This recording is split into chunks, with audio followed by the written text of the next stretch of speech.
আসসালামু আলাইকুম এভরিওয়ান, আশা করছি সবাই ভালো আছেন। তো আপনাদের মাঝে আরো একটি কেকের ডেকোরেশন নিয়ে হাজির হলাম। আশা করছি আপনাদের ভালো লাগবে। তো আজকে যে কেকের ডেকোরেশনটা দেখাচ্ছি এটা হচ্ছে আমার পেজের প্রিমিয়াম ভ্যানিলা কেক। তো প্রিমিয়াম ভ্যানিলা কেকে হচ্ছে কেকের মাঝখানে কিন্তু ক্রিমের পাশাপাশি যে কোনো একটা ফ্লেভারের লেয়ারিং দেওয়া থাকে, যে কোনো একটা ফ্লেভারের ক্রাশ বা জ্যাম বা পিউরে যে যেটা বলেন সেটা দেওয়া থাকে।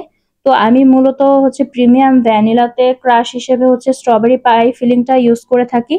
খেতে কিন্তু মাশাআল্লাহ খুবই মজা হয়। ভ্যানিলার সাথে এরকম স্ট্রবেরির পাই ফিলিংটা কিন্তু খুব ভালো একটা কম্বিনেশন।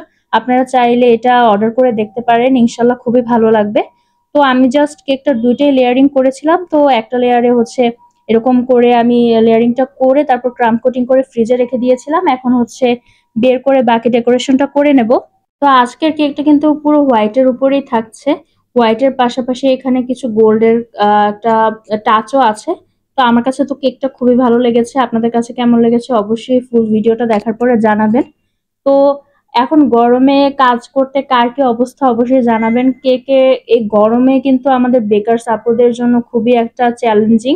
কারণ হচ্ছে এই গরমের মধ্যে যে কোনো ধরনের কাজ, জাস্ট সেটা এই বেকিং এর কাজ না, যে কোনো ধরনের কাজ করতেই কিন্তু খুবই টায়ার্ড লাগে বা কাজটা খুব সুন্দর করে করাও যায় না। তো চেষ্টা তো করি সবসময় গরমের মধ্যে কিভাবে নিজেকে সুস্থ রেখে কাজ করা যায় সেটাই চেষ্টা করি। এটা সবারই করা উচিত। গরমের মধ্যে কখনোই উচিত না কারো বেশি কাজের লোড নিয়ে নেওয়া, তাহলে কিন্তু নিজেও সুস্থ থাকবেন না আর কাজটাও ভালো করে করতে পারবেন না। তো এখানে দেখতে পাচ্ছেন যে আমি হোয়াইট কালারের ক্রিম দেওয়ার পরে উপরে হচ্ছে গোল্ডেন ডাস্ট স্প্রে করে দিয়েছি একটা লুক আনার জন্য। তারপর হচ্ছে এখানে গোল্ডেন সুগার বল দিয়ে দিচ্ছি। আর হচ্ছে এই নন এডিবল যে ক্রাউন টপারটা আছে সেটা দিয়ে দিচ্ছি। এটার কারণে কিন্তু কেকটা খুবই সুন্দর লাগছে।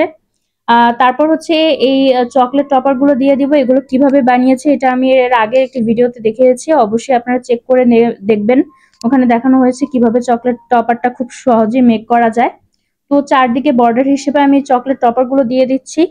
কেকটা কিন্তু মাসাল্লাহ দেখতে খুবই সুন্দর হয়েছে। এরকম মিনিমালিস্টিক কেক গুলো দেখতে কিন্তু খুবই ভালো লাগে। তো আপনাদের কাছে কেমন লেগেছে অবশ্যই জানাবেন। আর যদি ভিডিওটা ভালো লেগে থাকে তাহলে অবশ্যই লাইক শেয়ারের মাধ্যমে আমার পেজের পাশেই থাকবেন। সবাই ভালো থাকবেন। আসসালামু আলাইকুম।